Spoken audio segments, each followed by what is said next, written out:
तीसरा अध्याय, पहली आयत। निदान है भाइयों, हमारे लिए प्रार्थना किया करो। फिर पौलुस उनसे प्रार्थना के लिए कहता है।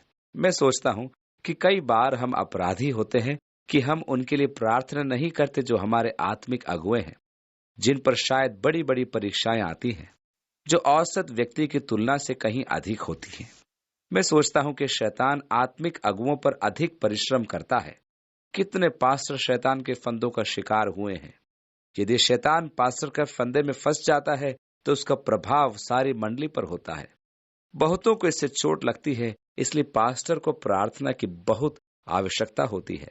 पौलुस कहता है, हमारे लिए प्रार्थना किया करो।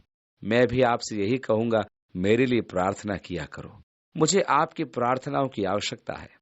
और आगे पहली आयत में लिखा है कि परमेश्वर का वचन ऐसा शीघ्र फैले और महिमा पाए जैसा तुम में हुआ। परमेश्वर का वचन हमारी ओर से खुला हो कि हम परमेश्वर के वचन तथा परमेश्वर के सत्य के प्रति विश्वास योग्य हों। लोग कई बार मुझसे पूछते हैं कि मैं आपके लिए क्या प्रार्थना करूं, और मैं उत्तर देता हूं, प्रार्थना करो कि परमेश्वर मुझे प्रयोग के योग्य बनाए रखे। प्रेरित पौलुस ने कहा, मैं अपनी देह को काबू में रखता हूं, कहीं ऐसा न हो कि दूसरों को प्रचार कर स्वयं को न बचा सकूं। यह आयत पहले कुरिन्थियों उसके 9वें अध्याय की 27वीं आयत है। यदि हम अपने देह को काबू में नहीं रखते हैं तो हमें सरलता से एक और रख दिया जा सकता है। कितने सेवक अहंकार, जीभ व लालसा के कारण बर्बाद हो गए हैं और वे परमेश्वर के योग्य न रहे। मेरी प्रार्थना है कि मैं ईश्वरीय प्रयोग के योग्य बना रहूं। जीवन का मेरा एक ही उद्देश्य है। मेरे जीवन का यह उद्देश्य है कि मैं प्रभु का काम करूं, वह काम जिसके लिए परमेश्वर ने मुझे बुलाया है। हमारे लिए प्रार्थना करें ताकि परमेश्वर का वचन सरलता से फैले और उसके वचन के द्वारा उसकी महिमा हो। क्या आपने अपने जीवन में परमेश्वर के वचन के सामर्थ्य का कभी अनुभव किया है? दूसरी आयत में लिखता है, और हम टेढ़े और दुष्ट मनुष्यों से बचे रहें, क्योंकि हर एक में विश्वास नहीं। सेवकाई की समस्याओं में से यह एक है कि कुछ विवादी लोगों के साथ आपका संपर्क होता है, और होता यह है कि वे आपका समय बर्बाद करते हैं। वे दरअसल तर्क नहीं चाहते, वे केवल मांग करने और अपनी बात कहने आते हैं। पौलुस कहता है, प्रार्थना करो कि परमेश्वर मुझे ऐसे लोगों से बचाए रखे, क्योंकि सब में विश्वास नहीं है। तीसरी आयत, परंतु प्रभु सच्चा है, वो तुम्हें दृढ़ता से स्थिर करेगा और उस दुष्ट से सुरक्षित रखेगा। प्रभु विश्वास योग्य है और वह आपकी गति व जीवन को स्थिर करेगा और बुराई से बचाएगा। वह विश्वास योग्य है और हमें प्रभु में तुम पर भरोसा है कि जो जो आज्ञा हम तुम्हें देते हैं उन्हें तुम मानते हो और मानते भी रहोगे। पौलुस कहता है, मुझे ये विश्वास है कि तुम उन शिक्षाओं का पालन करोगे जो इस पत्री में लिखे गए हैं। मुझे मालूम है और मुझे विश्वास है। 5वीं आयत में, परमेश्वर के प्रेम और मसीह के धीरज की और प्रभु तुम्हारे मन की अगुवाई करे। दूसरे टीकाकारों व अनुवादकों ने इसका अनुवाद इस प्रकार किया है, मसीह के धीरज। परमेश्वर के प्रेम की हमें कैसी आवश्यकता है कि हमारे हृदयों व जीवनों में वह कार्य करे, क्योंकि हमारा समस्त परिश्रम, हमारे समस्त कार्य, हमारे समस्त बलिदान, हमारे समस्त वरदान, हमारे समस्त अभिषेक किसी काम के नहीं यदि परमेश्वर का प्रेम हम में कार्य न करे। पौलुस कहता है, चाहे मैं मनुष्य व स्वर्गदूत की बोलियां बोलूं और प्रेम न रखूं तो मैं झनझनाती हुई झांझ और खनखनाता हुआ पीतल हूं। चाहे मैं भविष्यवाणी कर सकूं, सारे भेद जानूं और प्रेम न रखूं तो मैं व्यर्थ हूं।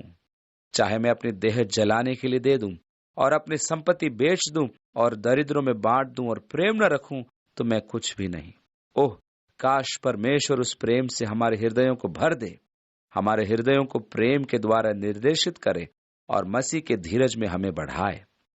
6ठी आयत में लिखा है, हे भाइयों, हम तुम्हें अपने प्रभु यीशु मसीह के नाम से आज्ञा देते हैं।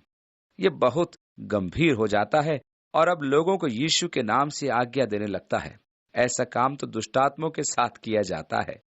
6ठी आयत में, हर एक ऐसे भाई से अलग रहो जो अनुचित चाल चलता है और जो शिक्षा उसने हमसे पाई है उसके अनुसार नहीं चलता। अब पौलुस उनको आज्ञा दे रहा है कि अपने आप को अव्यवस्थित लोगों से दूर रखो। जब पौलुस ने कुरिन्थियों की कलीसिया को लिखा था तो कहा था कि हमें उनसे संगति नहीं रखनी चाहिए जो पियक्कड़ और आलसी हैं। जो शरीर के अनुसार जीते हैं और झूठे ही मसीह में होने का दावा करते हैं। वह कहता है कि तुम हर एक से तो मिलना नहीं छोड़ सकते जो इस प्रकार चलते हैं। दूसरे शब्दों में, तुम जगत में रहते हो, तुम उसमें से निकल नहीं सकते, परंतु उनके साथ जो स्वयं को विश्वासी कहता है, ऐसे लोगों के साथ भोजन न करो। यदि वे ढंग से नहीं चलते, उनके साथ संगति न करो। अब वह उन्हें यीशु मसीह के नाम में आज्ञा दे रहा है कि ऐसे लोगों से अलग रहो। 7वीं आयत में, क्योंकि तुम आप जानते हो कि किस रीति हमारी किसी चाल चलनी चाहिए, क्योंकि हम तुम्हारे मध्य अनुचित चाल न चले। तो ऐसे लोग भी थे जो पौलुस के साथ आकर विभाजन कराते थे, और पौलुस कहता है कि उनसे दूर हो जाओ। जो लोग गलत शिक्षा देते हैं, उनसे अलग हो जाओ। वे उस शिक्षा पर नहीं चलते जो हमने तुम्हें दी है। अब उन बातों को मानो जो हमने तुम्हें सिखाई, क्योंकि हमने पवित्र आत्मा द्वारा तुम्हें सत्य सिखाया। 8वीं आयत में, और किसी की रोटी सेंत में न खाई। जिस तरह हम तुम्हारे लिए आदर्श प्रस्तुत करते हैं, उसी तरह पास्टर को अपनी कलीसिया के लिए आदर्श प्रस्तुत करना चाहिए। सचमुच एक अच्छा उदाहरण। पौलुस ने कहा, मेरे समान चलो, परंतु एक सीमा तक। पौलुस ने कहा, मैं किसी की रोटी बेगार में नहीं खाता, अर्थात मैंने आकर किसी की रोटी व्यर्थ नहीं खाई। मैंने आकर किसी को तंग नहीं किया कि मेरी देखभाल करो। मैंने आपसे यह नहीं कहा कि परमेश्वर दिवालिया हो गया है, उसका व्यापार ठीक नहीं चल रहा, इसलिए इस सप्ताह अपनी भेंट व दशवांश अवश्य लेते आना। हमने किसी की रोटी व्यर्थ नहीं खाई। 8वीं आयत में आगे लिखा है, पर परिश्रम और कष्ट से रात दिन काम धंधा करते थे कि तुम में से किसी पर भार न हो।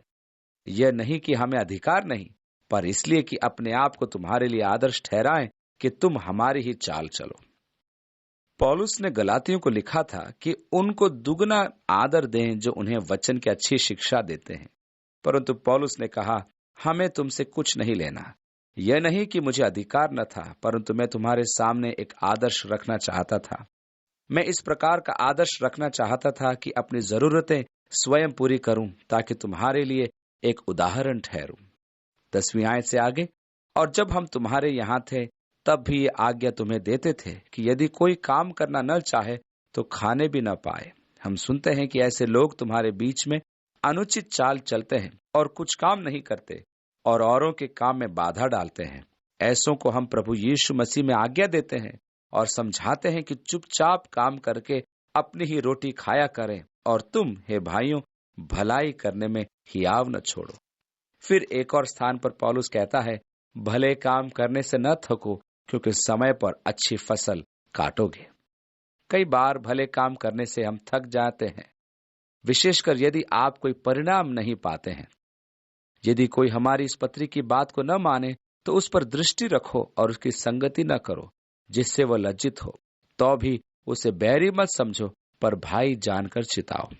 आगे लिखा है, अब प्रभु जो शांति का सोता है, आप ही तुम्हें सदा और इस प्रकार से शांति दे। प्रभु तुम सबके साथ रहे। मैं पौलुस अपने हाथ से नमस्कार लिखता हूँ। हर पत्री में मेरा यही चिन्ह है। मैं इसी प्रकार से लिखता हूँ, हमारे प्रभु यीशु मसीह का अनुग्रह तुम सब पर होता रहे। अर्थात सच्चाई सिद्ध करने के लिए मेरे हस्ताक्षर हैं कि यह पत्री मेरी ओर से है। उस पर चलो, उस शिक्षा का जो हमने दी है उसका पालन करो। एक अनुपम पत्री। मैं प्रार्थना करता हूँ कि परमेश्वर आपके साथ रहे और मसीह में आपको सब बातों में उन्नत करे, कि परमेश्वर का प्रेम आपके हृदय में और आपके जीवन में बढ़े। परमेश्वर आपके विश्वास को स्थिर करे। परमेश्वर आपके साथ हो, आपको आशीष दे। वो आपको उस समय संभाले जब हम एक दूसरे से अलग हों। काश परमेश्वर आपको मसीह यीशु में सब बातों में अपने आत्मा से भरपूर करे। आमीन।